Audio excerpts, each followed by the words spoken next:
Hi there, I'm Dr. Myrdalis Diaz-Ramirez, and this is the Design Your Physician Life podcast. Welcome to this episode brought to you by our Maxillary Mastermind, a professional and personal development program for physicians. Today, we talk to Dr. Ronnie Shalev from Shalwin Properties. We have a great conversation with Dr. Shalev about her evolving career path and how to free yourself from the golden handcuffs through syndication. Are you ready? Let's go. Welcome to the Design Your Physician Life podcast, where you will get excited about being a physician, learn the tools that can help boost your success, and great tips from successful doctors. Join us to unlock the keys to an amazing physician life. And now, here's your host, Dr. Myrdalis Diaz-Ramirez.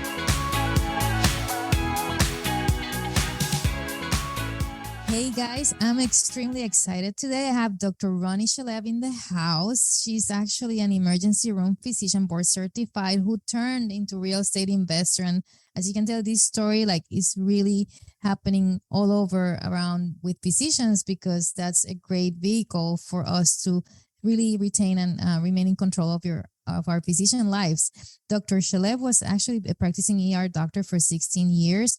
But her job sucked her life out of her, leaving her drained, burnout, and unable to enjoy her family and kids. Who has heard that before? I don't know, right? She wanted to reclaim her life, but she didn't know where to start. She was making great money. Her family was relying on her financially, so she was strapped by the golden handcuffs. That's when she started exploring the world of real estate investing and found a way of making recurring income without having to be physically at the hospital or be with patients. After some time, the income she earned from her real estate investments gave her the freedom to quit her grueling emergency medicine job and transition to a medical device company where she's still working today. Now, Ronnie's mission is to share this knowledge with her other physicians who are feeling trapped, want to free themselves from their job, and live life on their terms. Thank you for being here with us, Dr. Shalev. Thank you so much for having me. It's really an honor. Yeah, so let's I always want to start, at the beginning when we become physicians, because I think at the end of the day, most of the people who have been in our podcast, they really enjoy being a physician at its essence. And I want to know the inspiration, because then we'll learn the story and then how we transition into the lives we have today.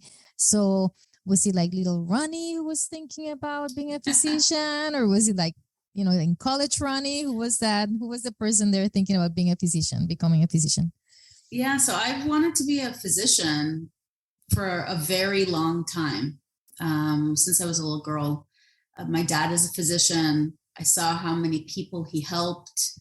I wanted to do good in the world, to help people, to make their lives better, and to really make an impact. And I felt like it made sense like that. Of course I was going to be a physician. There was no question what else I was going to be.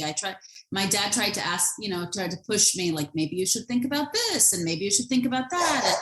And, I'm like, no, I want to be a physician. And really I spent high school, college, just focused on getting into medical school.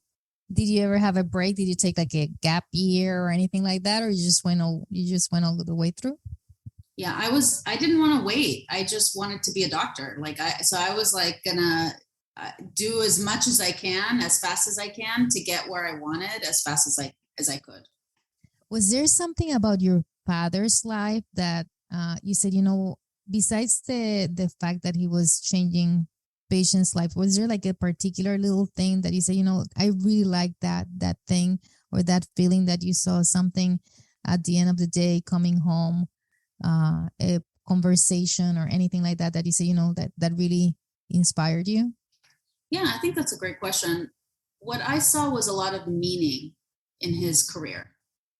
And I wanted to have a meaningful career, something that I can really make an impact and do something important. And I saw how much he cared about his patients and how much his patients cared about him. And actually, he's an interventional pain management physician. Yay!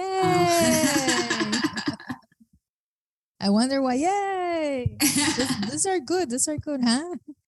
So, when you became an emergency room physician, you didn't decide to go to pain management.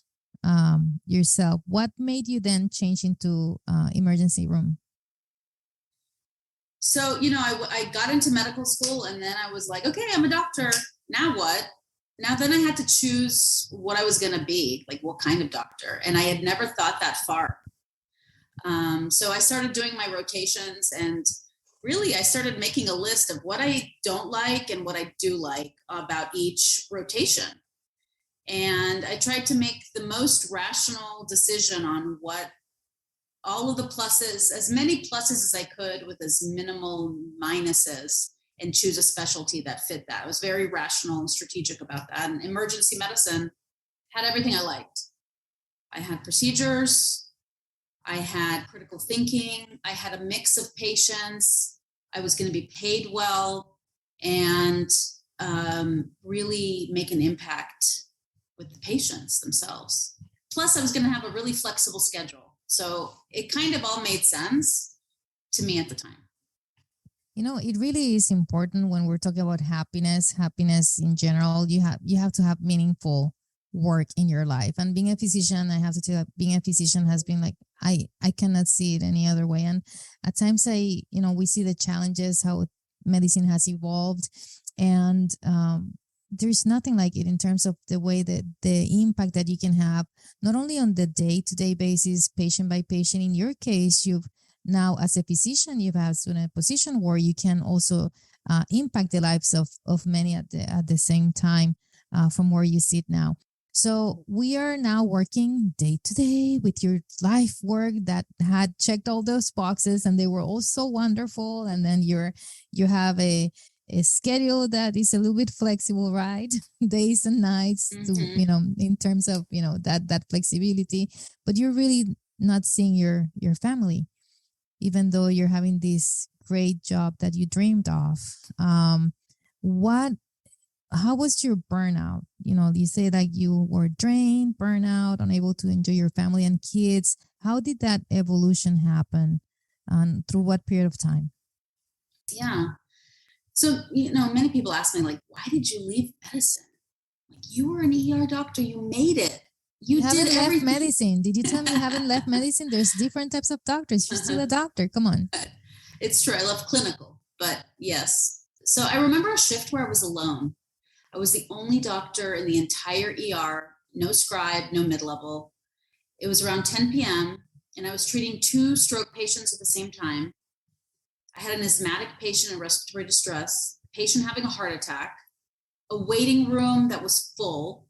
There wasn't an empty chair. You could see the pain and frustration on all of the faces of the patients and their families. On top of it, there were several ambulances lined up waiting to get checked in.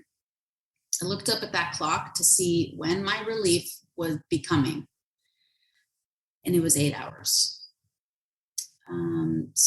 The stress level was unbearable. You see, the administrators, they cut the physician and mid-level hours, leaving only one doctor responsible for everyone who walked into the ER or was already there. How many beds this ER? It was 26. One doctor. One doctor, but also hallway beds. I'm not even counting the hallway beds. And don't even get me started on the code blues of the hospital. We were responsible for those. What? How many beds in the hospital? 250. Oh my goodness gracious. Yeah. Yeah. So, I had no other choice. I put my head down and I did what I was told. I took care of everyone, really at the expense of my own health. I didn't eat, drink, or pee during that shift. I got home exhausted. I collapsed on the bed. I was still wearing my scrubs, and I slept the rest of the day. My family didn't understand why I was so tired. They didn't know I had taken care of 50 sick patients with limited resources and in the face of extreme liability. How could they? It's really hard to fathom. What else was I supposed to do? I was a high-paid hourly worker tied to their job, who was told by administrators with no medical education how to practice medicine and how quickly to see the patients. Yeah, that's how medicine has evolved. So there you are, so tired, sleeping with your clothes after not even taking a shower. Guys, we take a shower immediately when we come from the hospital every single time. Yes. You come home and you take a shower. Like that's like, and then you're so tired that you cannot even do that. That's for how long were you practicing like this? How long were you living like this? Or was that the day, like you said, you know what, this is over?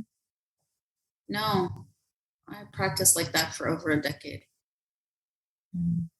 until I finally couldn't do it anymore. I finally, after 8 months into COVID, I said, I don't care. I'm walking away. I just cannot do it anymore. It was around the time where they told us to go into the COVID rooms, and they told, they gave us one mask for a week that was supposed to last. They gave us trash bags to cover our bodies, and at some point they told us, oh yeah, you have to go into the COVID unit and take care of the ER.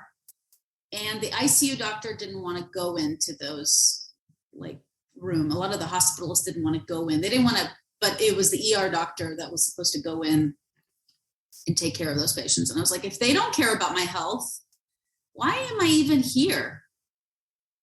I'm sorry, I'm emotional right now. Like this story is just so you guys, I'm a doctor, but I was seeing patients, and I didn't have the intensity that you guys had as emergency medicine physicians, as intensivists, this all the hard work that you guys did during that period of time, and how the lack of understanding and resources and all these patients, and then seeing so many deaths and challenges, and it's just we went through a lot.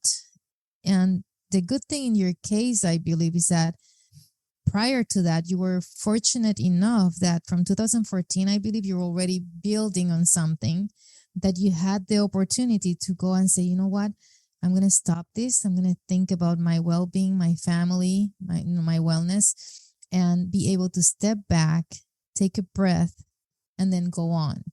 And that was through real estate. But I think an important message that we have here is, that about us taking care of ourselves. And the system, unfortunately, has changed in a way that's very challenging and very limited on what we can do. And COVID just make this explode.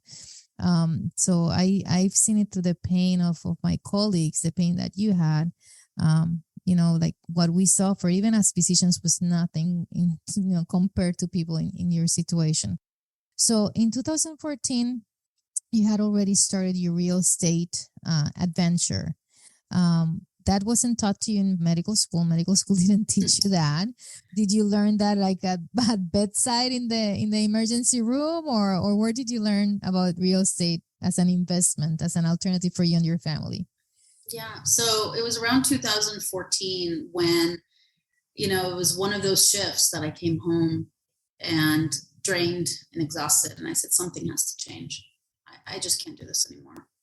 And it was just kind of kismet, where at that time, a friend came to me, friend of my husband's, and told us, hey, I own a piece of like 100 7-Elevens, and I get money and I don't do anything. It's called passive income.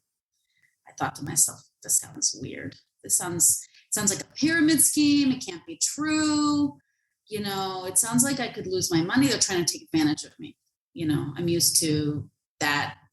But I was just so frustrated with what was going on that I said to my husband, let's try it. What do we have to lose? It's not like real estate value ever goes to zero. It's still like property and land, and let's just do it. Let's just try it. And so we took a small investment and we tried it, and my gosh, it worked. We were like, okay, this is nice. Can we do it again? So we did it again. We did it again. We took that proceeds and we put it into the next deal, into the next deal. And, now I've been in over 26 deals. So it really is something that I think not a lot of people know about, and they don't trust it. So for the first deal, this guy was on the 7-Eleven. So was that the type of syndication you invested in, or was it different? And what was your due diligence that you did at that time? Did you say, you know what, I'm tired, let's put the money somewhere and let's just try this thing? Or did you do something specific for that first deal, to learn before investing?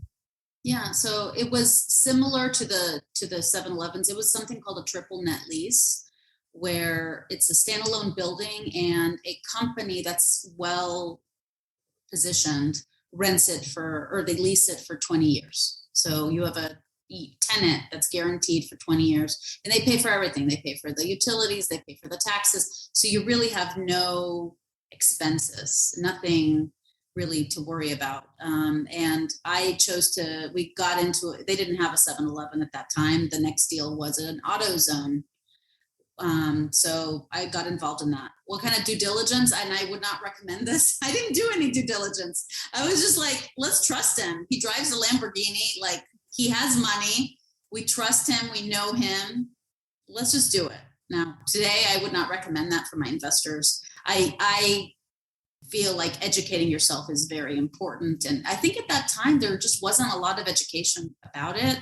There weren't like as many podcasts, not a lot of blogs, books.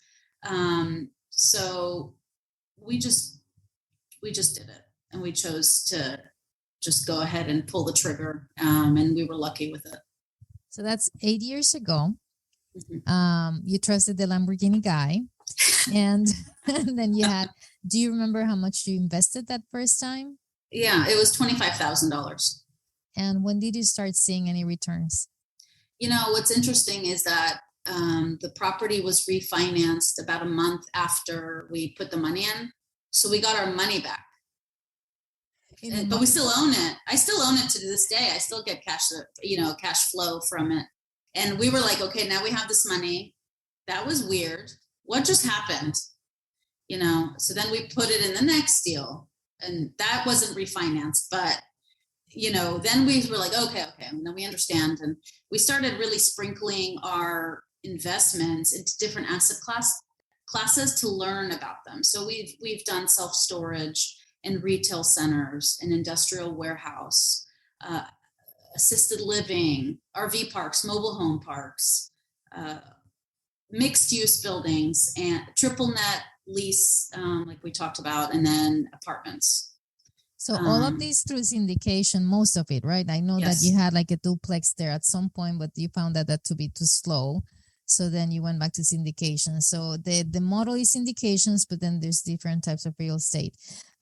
When you went through all this, did you study, now that after the first one, did you get to study each one different type of business to understand like the returns and everything after that? Yeah. Then we started reading books about it and articles and blogs, and started really looking at the business model and how is it different when you do a value add for self-storage versus a mobile home park. What's value add compared to apartments? So looking at that, and do we like value add? Do we want just to buy and hold? Because that AutoZone is just a buy and hold play. You're just collecting money and you're just waiting. So what kind of returns do you see? What are the risks? And each one is a little different. So we got our feet wet and learned passively. And really, when you are a passive investor, that's when the explosive growth can really grow. It can, because you have leverage. You're leveraging other people's knowledge, other people's expertise, other people's time, other people's money, and you're just getting in there as the kind of the wave is growing and everything is kind of, especially if you keep reinvesting and reinvesting. So you can have explosive growth with passive investing. And that's when we were like, wait, I'm wanting to leave medicine, and I'm like, well, I want to find meaning in my work in another way. How can I help? How can I continue my mission by helping people? And it was really like my medical device. I'm going to help patients with the medical devices that we're providing and the therapy that we provide. But I also wanted to help physicians who had been in my position. that were feeling trapped and are depressed and was, feeling like they can't do anything, really educating them and bringing them along so that they can enjoy what I was able to achieve, which is designing my own life. And you designed your physician life, that's very appropriate for for our podcast. And so on purposefully, like you wanted to change.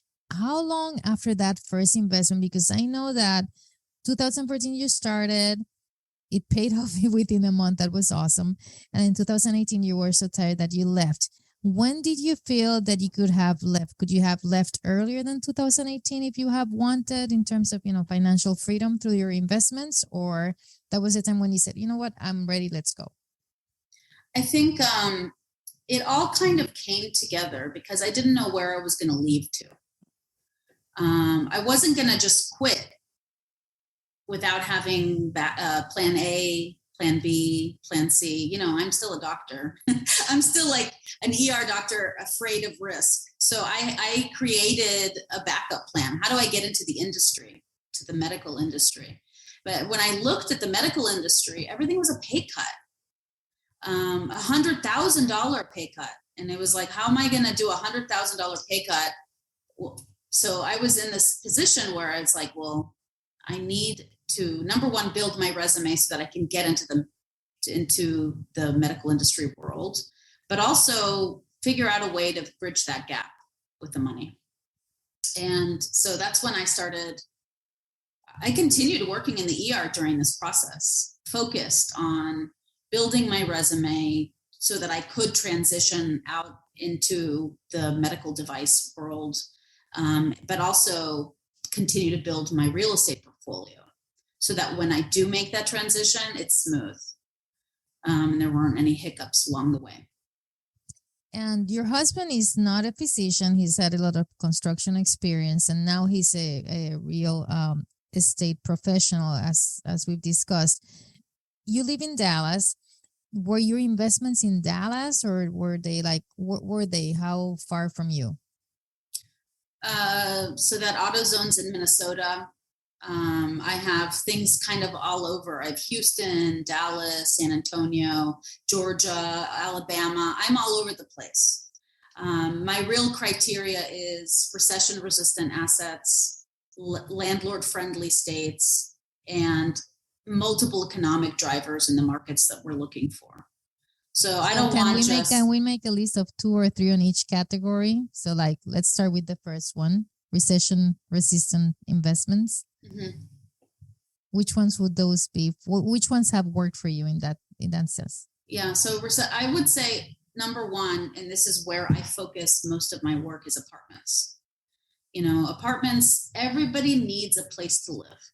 And we learned over COVID that people are working from home. They're not going into the offices. So you don't need to be you don't need office real estate. So that could sit empty. Same thing with my retail centers. A lot of the shops closed. People were not coming into the stores, or they're shopping from their homes online. So I feel like no matter what, people need a place to live. And then there's with the renters, like who's renting? Well, it's the people that have to rent. These are the people that can't afford to buy a home. They don't have the money for a down payment. They don't have the credit. And then there's the people that want to rent. They don't want to be tied down. They don't want the burden of unknown expenses. These are millennials. These are seniors that are downsizing. So there's a lot of built up demand for apartments. And what I focus on is older apartments, not these brand new high-rise buildings, So why do I call them recession resistant? Well, the people that, when they are tightening their belts during a recession, they're moving out of those fancy places and moving into Class B and C properties. People that are living in Class B are moving into Class C properties. So it's very strategic that is the niche that I'm looking at, because I want those apartments occupied. It's a business. I want the rents to be paid, and I want the cash flow to continue. whether there's a down cycle in the economy or not. And then that was your first category. What was the second one? Multiple economic drivers, I think. And that's, you don't want to be investing in a place where there is one employer and then they shut down their factory and all of the people move away. They're no longer in your apartment complex. Then we're searching for tenants. You want to look for multiple economic drivers, and I like a different diversified jobs. So not just one industry, like the oil industry, where all of the oil companies shut down and then anybody related to that moves away. I like to have a diversity: healthcare, oil, tech, whatever it is, a nice variety. And then you also talked about investment state friendly states for investments. Which ones would those be in your case? You said Minnesota, Texas, for your portfolio. Yeah. So you want to look at places that you can evict evict tenants that are not paying. Right. So in California, I would not really invest in, because they can live in your house for 2 years without you being able to get them out. And we saw that a lot of the people that were renting in California over COVID didn't have, they were having to pay for their properties out of pocket because their tenants weren't paying. That's incredible, yeah. Versus other states where you can evict. And I think that's very important. So now you actually have a course, and it's even a free course for physicians and whoever wants to learn this at invest.shalwinproperties.com. And we're going to have that in the comments in our information. There is Shalwin, SHALWIN properties.com.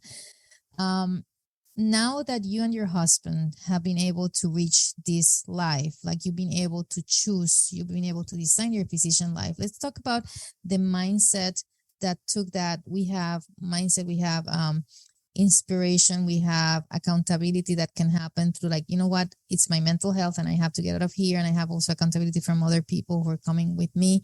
And so the transformation of your mindset, how it has changed, evolved during this period of time, once you saw this work for you, once you were able to design, and how your family lives nowadays compared to when you were having 50, 60 patients a day in the ER with no alternatives to that life. Yeah. I mean, what's amazing is that when I can have lunch during the day that I'm working, or you go to the bathroom or pee. Yeah. It's like, and I am still, and I'm 2 years into it, I'm still like, I get to eat lunch. That's amazing. During COVID, with all the masks that you wear, I was grinding my teeth and they were cracking. I would go to the dentist and he'd be like, you cracked another tooth. And I'm like, oh my God, like the stress was making me grind my teeth. My teeth haven't had anything in years now. It's just completely different. I know. I want to work as an ER doctor. I mean, you're just under that gear in these stressful situations, and you have to pull it together and be calm.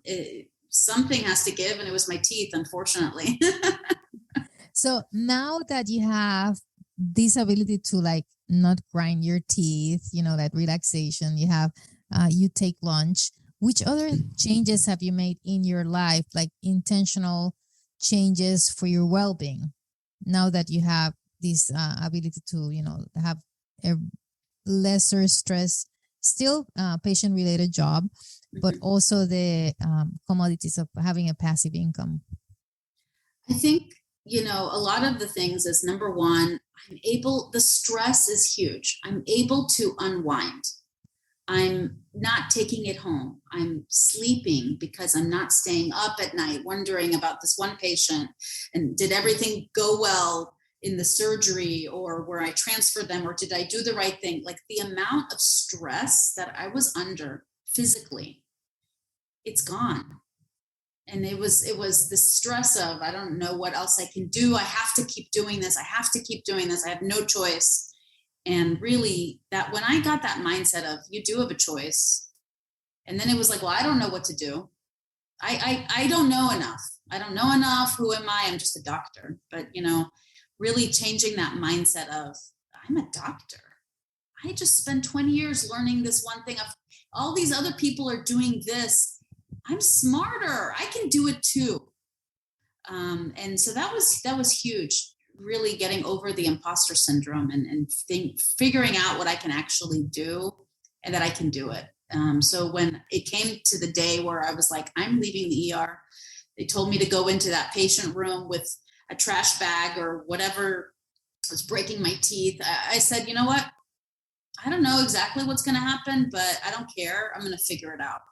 And that's the mindset that I did not have before, or the confidence. And do you do anything these days to for exercise or your diet or learning new things or anything else to take care of your body, of your of your mind besides, oh, I don't have that stress anymore? Yeah, I just got a walking treadmill desk. So I'm walking 5 miles a day. And I love it. So I'm doing that. And because, it was interesting. I didn't realize how active I was in the ER, going to this patient's room, that patient's room. And then I went to an office job and I suddenly wasn't moving. And I felt so gross. So I got this desk and I'm really loving it. Awesome. Well, let's talk about, just if we want to get into real estate syndication. We didn't talk about the fact that you talked about first passive, limited partnership. That's how you enter real estate syndication. Now you've been doing your you're like a general partner now. Real estate syndication. There's a difference. Let's explain a little bit of the difference for our listeners, and also how your programs can help people learn about real estate syndication. Sure. Yeah. So passive real estate investing, or being a limited partner, basically you put your money with someone else. That's it. You're not the one evicting patients. Tenants. I keep saying patients. You're not evicting patients. We're not in the ER anymore.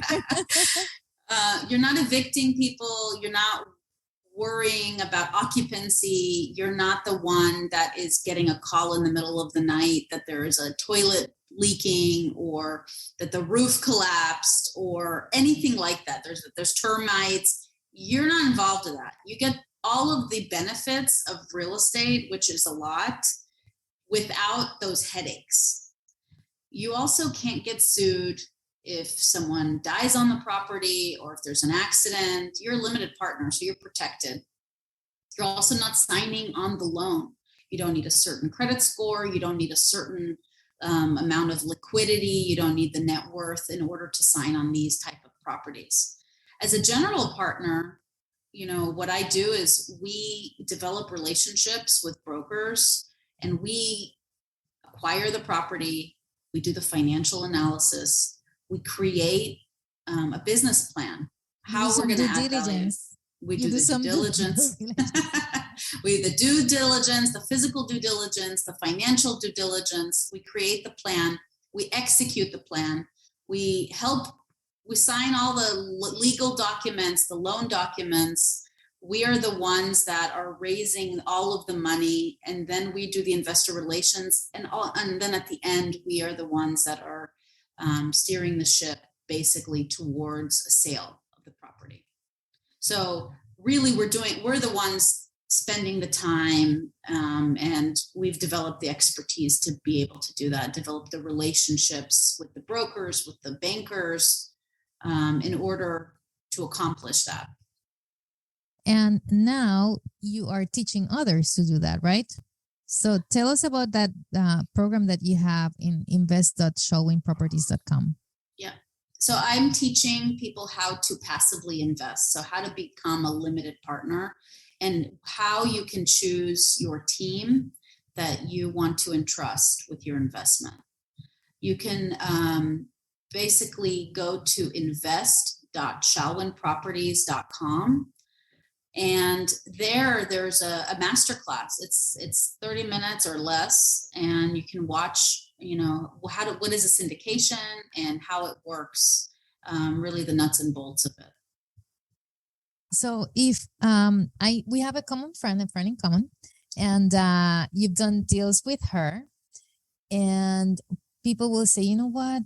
I don't know how to find these deals. Who do I talk to? I know they can talk to you, but if they want to, how do you meet these people that you're going to be doing deals with?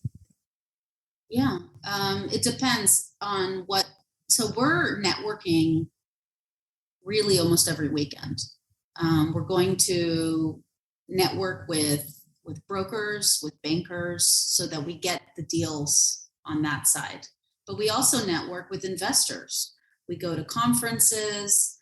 I reach out to people that are interested. I take referrals. So we're working on the relationships on the acquisition side, and we're also working on relationships on the investor side. Okay, that's great. Do you have let's talk about specific three tips for our listeners in terms of, when we're talking about golden handcuffs, right? You mentioned them in your story. And when we have the golden handcuffs and we're there and we are lost, like we've been punched so low, we have no energy to get out. Do you have any three specific tips that you would give to these physicians who have no idea what they want to do, only that they need change? I think the first step is to reach out to other doctors. Talk to as many people, because you're not alone.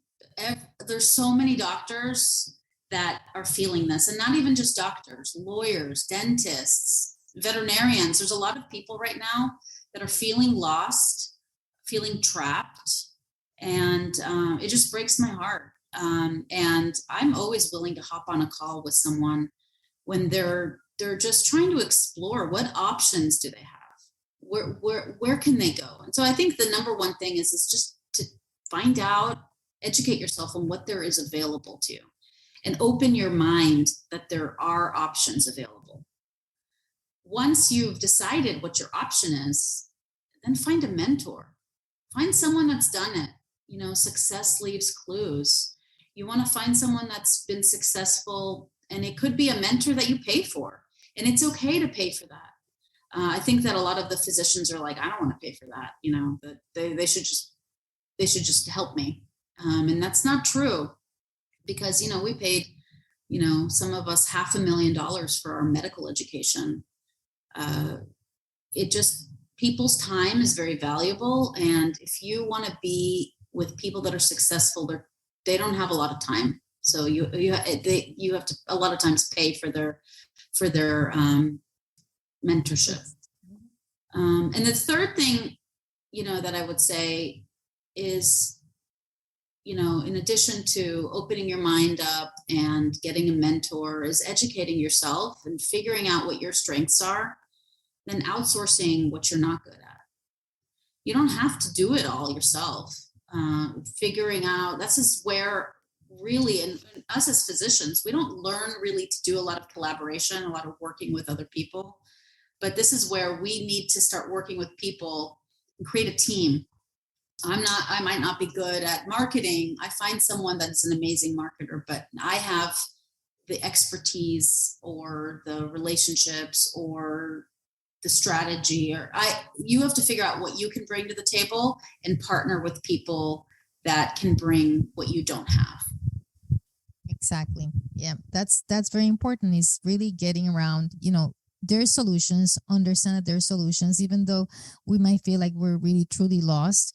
We're not alone. We are not, it's over 60% of physicians who go through withdrawal. I've been through withdrawal myself. Entrepreneurship has helped me. You've been through withdrawal yourself. You were able to design your life where you came out, on the high side, and it can be done. It can be done, even though we think that it cannot.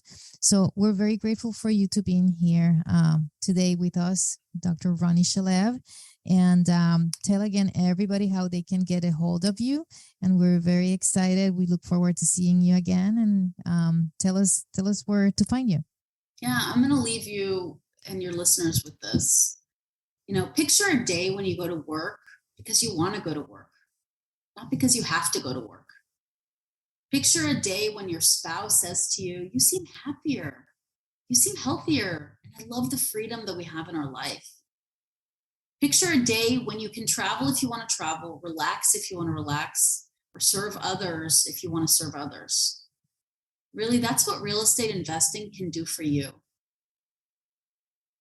Go ahead and you can either schedule a call with me just to explore it. We can figure out, if this is something that is interesting to you or what your pain points are.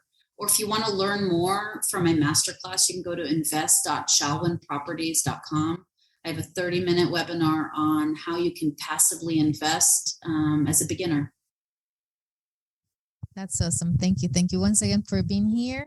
And you guys have a great day. Stay safe. Thank you so much.